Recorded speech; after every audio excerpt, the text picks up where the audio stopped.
An ordinary man in an ordinary street in America. But this man started the 1947 wave of sightings that swept the world when he claimed to have seen from his mountain rescue plane 9 disc-like objects, roughly 45 miles away, flying at a speed of approximately 1,500 miles per hour near Mount Rainier, Oregon. The date? June 24, 1947. Later, when asked by a reporter to describe how they flew, Arnold said their motion was like saucers skipping over water. In the papers the next day, the world first saw the term flying saucer. On June 24, 1977, 30 years to the day after he first sighted them, Ken Arnold consented to speak to us.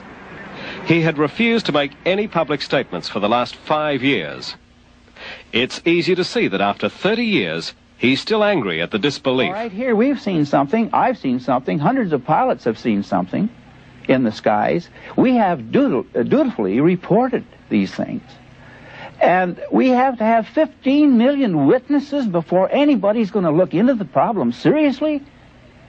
Why, this is utterly fantastic. This is more fantastic than flying saucers or people from Venus or anything, as far as I'm concerned. The greatest surprise was when Arnold reported his sighting to the nearest U.S. military airbase. He found on the wall of the commander's office this classified gun sight photograph, which bore a remarkable resemblance to what Arnold claimed he had just seen, and Shaver had discussed 3 years before.